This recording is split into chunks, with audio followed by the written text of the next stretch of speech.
Have you ever felt as if the world around you was speaking in a secret language, one only your soul could understand? Perhaps it was a song playing at the perfect moment, a stranger saying the exact words you needed to hear, or a dream that clung to your memory like a message left in the dark. These are not coincidences. Carl Jung called them synchronicities, meaningful alignments that defy logic but feel undeniably real. In moments like these, the veil between the conscious and the unconscious seems to thin, and the invisible currents of the psyche begin to speak.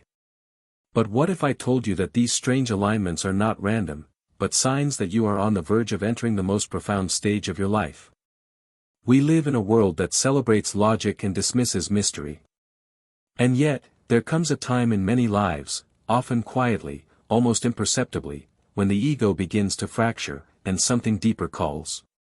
This video is for those moments. For those who have felt the silent ache of disconnection. For those who, in the stillness between distractions, hear the soft voice of something greater. Today, we'll explore the hidden messages the psyche sends when your soul is preparing to awaken.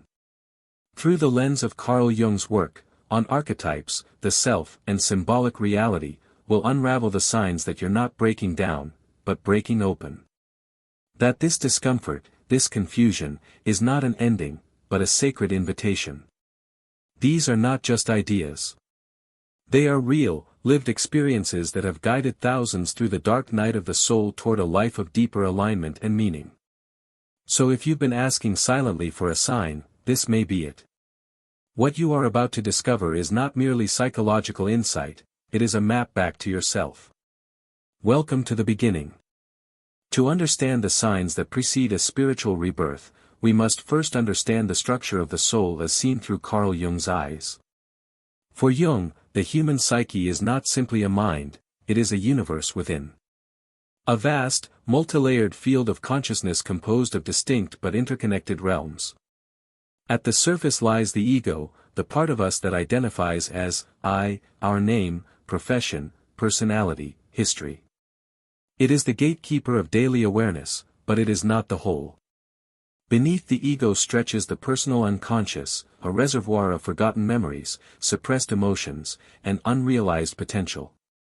And deeper still, like an ocean floor, lies the collective unconscious, a timeless realm shared by all humans, home to the ancient energies Jung called archetypes. But beyond all these layers, there is something even more profound, the self. Not the ego self, but the capital S self, the totality of who you are, both conscious and unconscious, both human and divine. The self is not just within you. It is the center and the circumference of your being. It is your inner truth, your soul's essence, your unique blueprint in the web of existence. Jung believed that life's deepest purpose is not to conform or perform, but to individuate, to become your truest self by integrating all aspects of your psyche. And here lies the key, before the self emerges clearly in consciousness, it whispers. It sends messages, not through words, but through symbols, synchronicities, emotions, and dreams. Jung saw the unconscious as an intelligent force, one that orchestrates inner and outer events to bring us closer to wholeness. When we ignore its messages, life becomes heavy, meaningless, repetitive. But when we begin to listen, the world transforms. What once seemed ordinary becomes mythic. The mundane reveals meaning. And in those moments, you begin to feel it, that perhaps you are not lost after all, but being gently guided home. The first and often most undeniable sign that you are approaching a new stage of your life is the experience of a rupturing synchronicity, a moment so precise, so impossible to explain by chance, that it seems the universe itself is stepping in to intervene. This is not just a small coincidence. It's the kind of alignment that shatters routine. It breaks your habitual patterns and forces a pause. Jung believed that these events occur when there is a deeper shift happening in the psyche, when the unconscious is attempting to realign your outer life with your inner truth. You may be caught in a loop, same job, same thoughts, same relational dynamics, and then, without warning, something pierces through. You might randomly meet someone who offers a piece of information that directly solves a long-standing problem. Or you hear a phrase, on a podcast, a billboard, a passing conversation, that answers a question you hadn't yet voiced. These are not nice moments. They are disruptive. They feel like a pattern being broken, like the universe jolting you awake from a psychic autopilot. Let's ground this with an example. Imagine you've been feeling stagnant, but you haven't yet admitted it to yourself. Then one day, you miss your usual train and end up talking to a stranger who shares their story of leaving everything behind to start a soul-aligned business. That one interaction stirs something ancient in you. It's not just their words, it's how your body reacts. A jolt. A recognition. A knowing. This is what Jung meant when he said, the psyche is constantly attempting to create wholeness. And sometimes, it uses outer events to wake the inner world. These rupture synchronicities are rarely comfortable. They may arrive during times of loss, burnout, or unexpected transition. But that is precisely their function, to destabilize what is false so that what is true can emerge. Pay attention when the fabric of your routine is torn. It may be the first invitation from the self saying, you're ready for something more. When a new stage of your life is approaching, your unconscious often speaks the loudest in the stillness of night. According to Jung, dreams are not random, they are structured messages from the unconscious, encoded in the language of symbols. And when you are nearing a moment of inner rebirth, the nature of your dreams begins to shift. They become more vivid, more charged, and often feature powerful archetypal figures, images that transcend culture or time, like the wise old man, the shadow, the child, the anima, or the hero. These are not just characters. They are living forces within your psyche, trying to deliver guidance, initiate transformation, and pull you toward a deeper integration. Imagine a woman dreaming of walking through a burning house, only to emerge from the flames unharmed, holding a child in her arms. This is not just symbolic, it's initiatory. The house may represent the outdated identity she is leaving behind. The fire is the alchemical process of purification. The child, her new self being born. Jung taught that when these archetypes appear spontaneously in dreams, especially with emotional intensity, it is a sign that the self is trying to reach consciousness. And when these dreams begin to repeat or evolve over time, it's a clear signal that you are being internally prepared for a new chapter, one that your conscious ego might not yet be able to grasp. These dreams can be terrifying, euphoric, or surreal, but always deeply personal. You might dream of being chased, of dying, of flying, of descending into dark forests or rising up mountain paths. These are not to be dismissed. They are psychological rituals. You are undergoing, within your inner world, the same kinds of transformations that mystics and shamans have experienced for centuries. Jung believed that honoring these dreams, not interpreting them literally, but feeling into their emotional truths, can accelerate the individuation process. So if your nights have become stranger, richer, more symbolic, listen. The deeper self may be preparing you to be reborn. One of the most disorienting signs that you're entering a new stage of life is the slow, almost imperceptible collapse of what used to drive you. The career that once excited you, the goals you fought so hard to achieve, the lifestyle you built around your former self, all begin to lose meaning. This isn't laziness. It's not failure.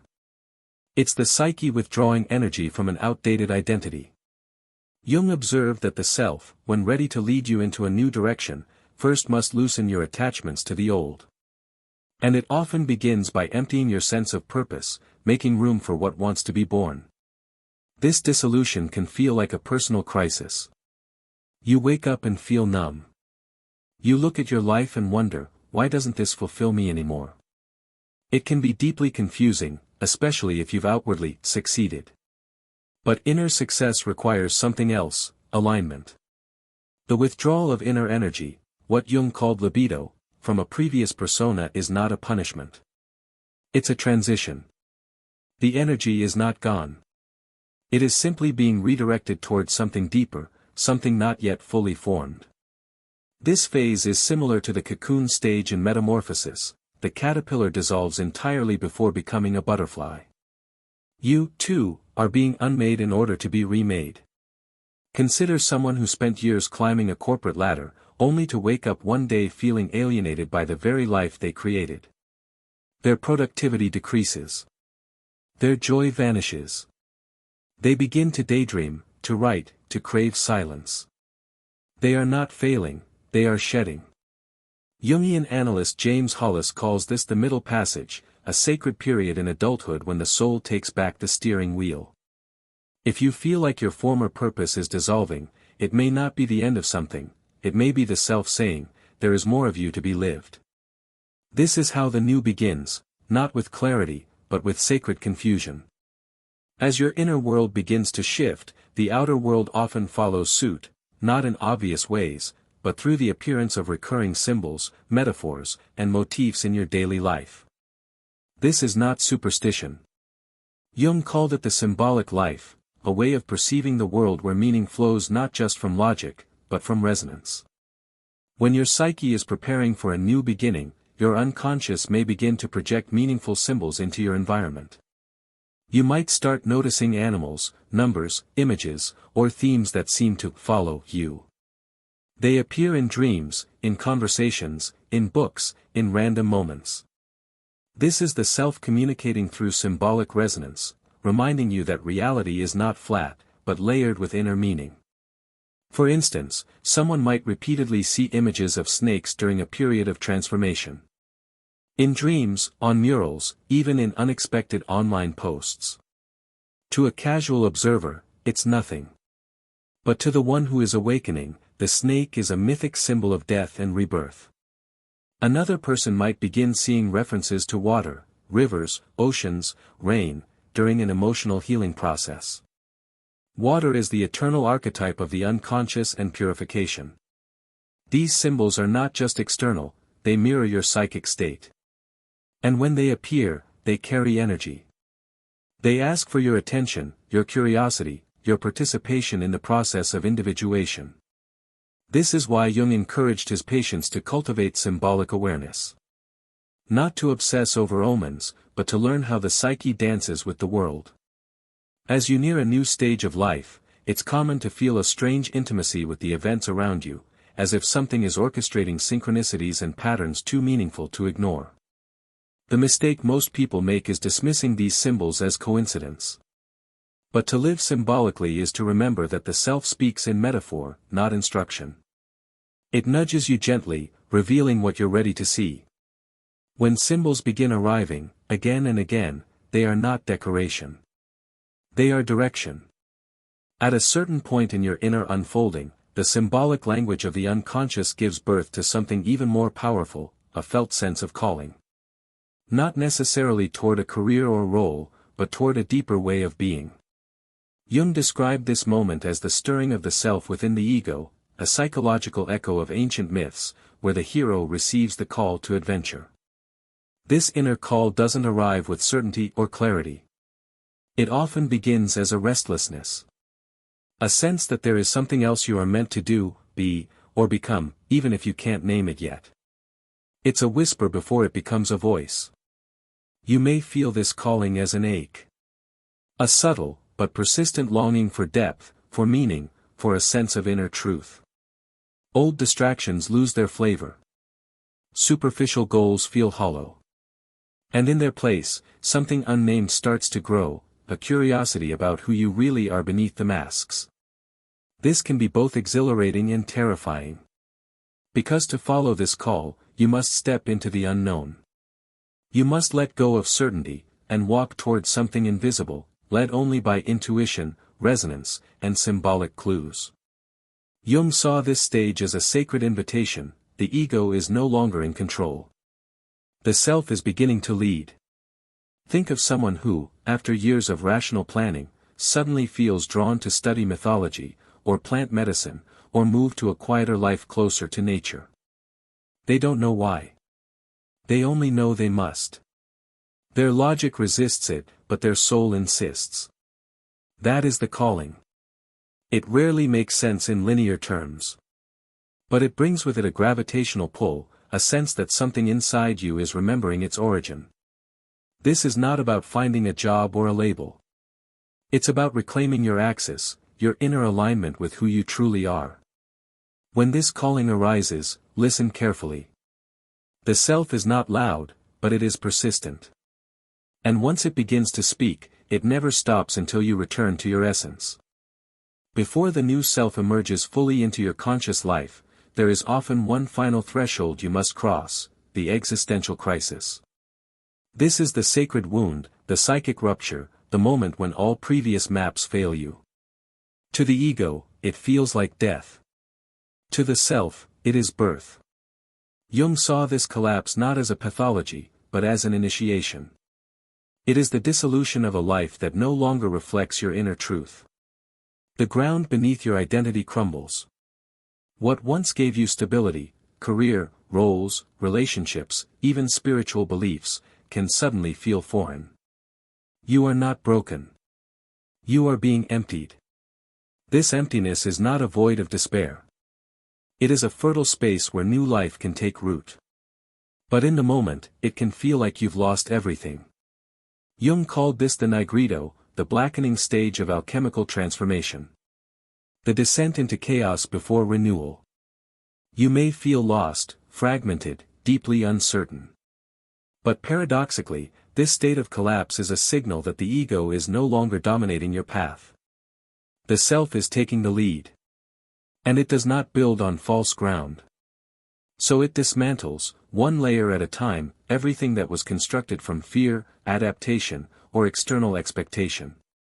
This stage is intensely personal. You may withdraw from social circles.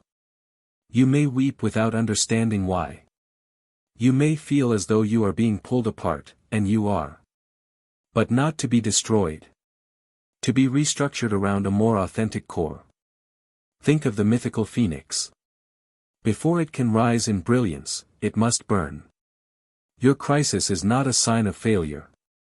It is the final contraction before the rebirth. The ego panics, but the soul is steady. Something ancient is awakening in you, something wiser, freer, and more whole than anything you've known before. Stay in the fire. Trust that what is falling apart is not your life, it is the illusion of who you thought you had to be. After navigating the depths of crisis, a subtle yet profound shift begins to take place, the integration of the new self into your daily experience.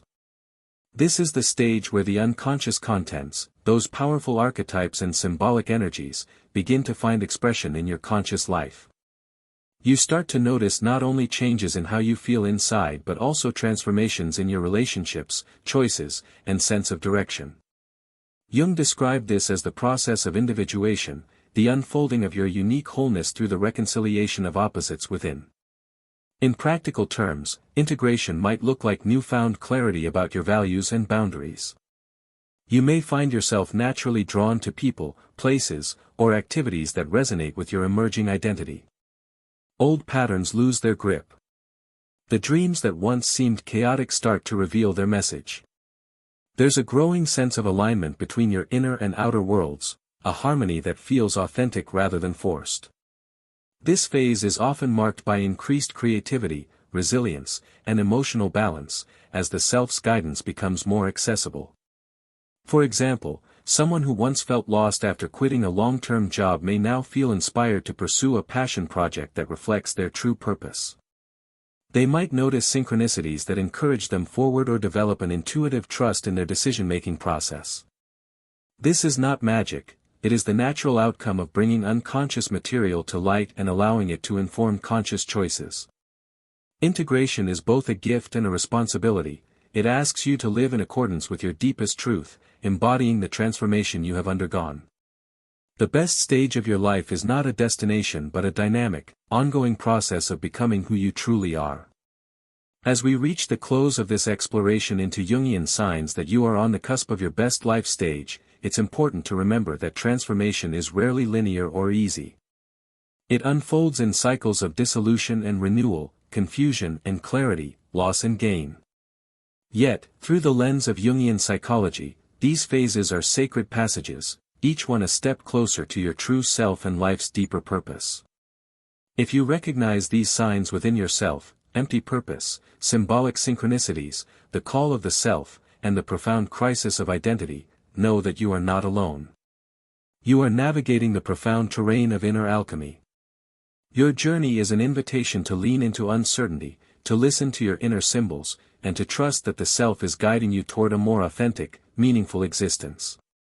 This is not a mere promise of external success or fleeting happiness, it is an awakening to a life aligned with your soul's mission. If you find yourself resonating with these insights, take time each day to cultivate self-reflection through journaling, meditation, or dream work. Seek out books and teachings that deepen your understanding of archetypes and the collective unconscious. And most importantly, be patient with yourself. The best stage of your life is not a moment to arrive at but a continuous unfolding of who you truly are. If you found this video meaningful, please like, subscribe, and share it with others on their path. Let us build a community where these deep, transformative conversations can continue to flourish. Your journey toward the self is the greatest adventure there is, and it begins now.